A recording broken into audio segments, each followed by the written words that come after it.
Welcome everyone. इस session के अंदर हम सॉल्व करेंगे क्लास 10th सीबीएसई का प्रीवियस ईयर क्वेश्चन जो कि आया था 2020 के अंदर, और this was a 3 mark question and the question is find the sum of all 11 terms of an arithmetic progression whose middle term is 30।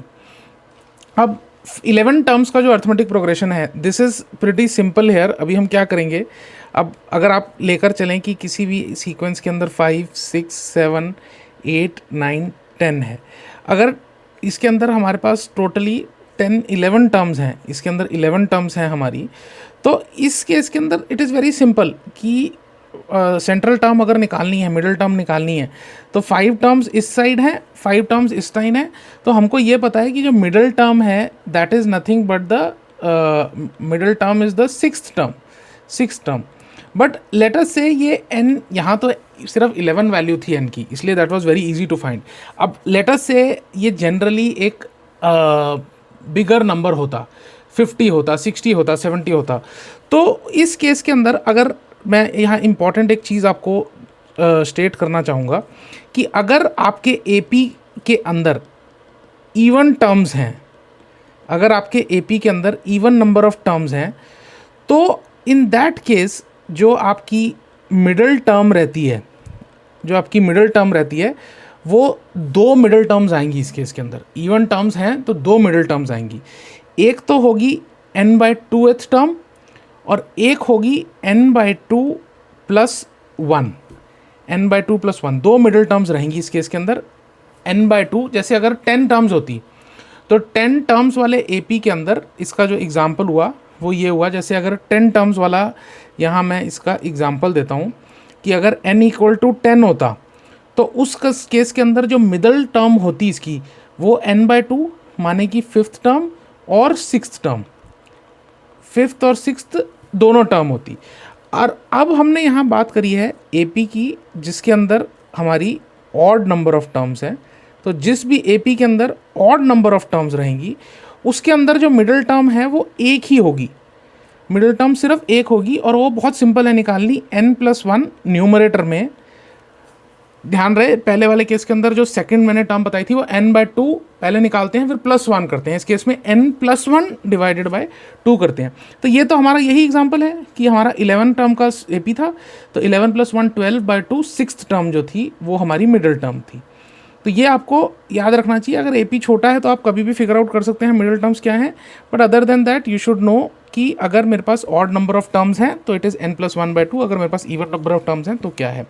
अब ये दे रखा है, अब आपको ये भी पता है कि सम ऑफ n टर्म्स जो होता है, सम ऑफ n टर्म्स का जो फॉर्मूला है वो क्या होता है, सम ऑफ n टर्म्स का फॉर्मूला होता है n/2 × 2a + n-1 × d। और एक चीज़ और भी होती है n/2 × a + l, ये भी होता है। ये फार्मूला हम इसके अंदर यूज़ करेंगे आगे, बट उससे पहले हम क्या करते हैं, हम ये स्टेट करते हैं कि इस केस में गिवन क्या है, इस स्टेट में गिवन क्या है। तो गिवन है हुज मिडिल टर्म इज़ 30, तो इसकी जो 6th टर्म है जो t6 है, यानी कि a + n-1 × d, जो कि बेसिकली n की वैल्यू 6 है, तो 5d की जो वैल्यू है जो इज़ इक्वल टू 30, ये जो है गिवन है कि a + 5d जो है वो 30 है। इसको आप 1 लिख कर रख लीजिए कि ये हमारे पास अवेलेबल है। अब टू फाइंड क्या है, टू फाइंड करना है हमको इस केस के अंदर, हमको फाइंड करना है सम ऑफ 11 टर्म्स। तो वो क्या होगा, sum of 11 terms is equal to n/2 × twice of a + n-1 × d। इसको लिख सकते हो 11 / 2 ट्वाइस ऑफ a + 10d। अब इसके अंदर हम 2 कॉमन ले लेते हैं, 11/2 × 2 और अंदर आ गया a + 5d, तो इसको लिख सकते हो आप 11 × a + 5d। ये है सम ऑफ 11 टर्म्स, ये हमें फाइंड करना है। तो आपको पहले पता था सिंपल, तो आपको बेसिकली क्या करना है, put 1 in 2 to get s of 11 is equal to, आपको a + 5d की वैल्यू पहले ही पता है वो 30 है, तो s of 11 is equal to 330। तो sum of 11 terms is equal to 330। 30। इसको करने का एक ऑल्टरनेट तरीका और भी है, इसको करने का एक ऑल्टरनेट तरीका भी है। मैं आपको इसका ऑल्टरनेट वे बता देता हूँ। ऑल्टरनेट वे इसका बहुत सिंपल है। जैसे आप लेकर चलिए T1, T2, T3, T4, T5, T6, T7, T8, T9, T10 और T11। आपको T6 का नंबर पता है 30 है।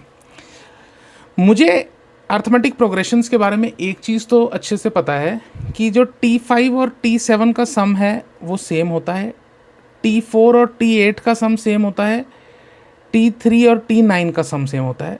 उसी तरह T1 और T10 और T1 और T2 और T10 और T1 और T11 ये सब सेम होते हैं।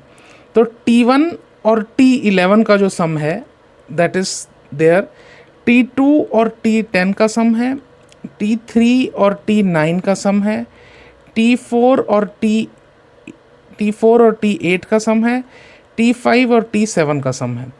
ये सब जो हैं बराबर होते हैं एक्चुअली। आप प्रोग्रेशन का कोई भी एग्जांपल लेकर देख लीजिए। मैं एक छोटा सा एग्जांपल लेता हूँ। छोटा सा एग्जांपल मैं ये लूँगा, मैं इसको स्टार्ट करता हूँ 4 से और इसके अंदर मैं D जो है वो 5 ले लेता हूँ तो 9 हो गया।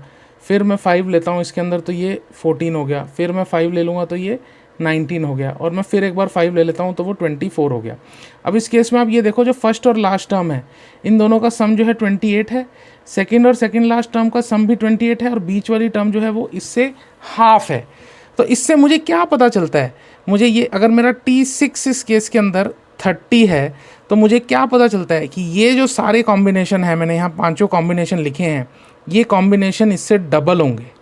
ये सब 60 60 60 60 60 60 होंगे और मैं अगर इन सब को ऐड कर दूं तो that is nothing but 60 times 5 plus 30 which is basically 300 plus 30 which is equal to 330, sum of 11 terms.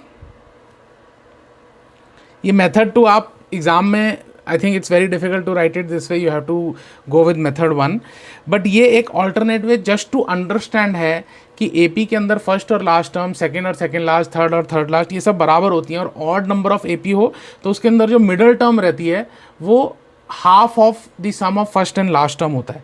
तो this is just a validation, आप ऐसे दे सकते हो। At the end of the day घूम फिर के ये भी फॉर्मूले के बराबर ही है। This is also like using the formula only, but या if you can build an understanding कि ऐसे टर्म्स के सम जो हैं वो सिमिलर होते हैं तो दैट वुड बी ग्रेट।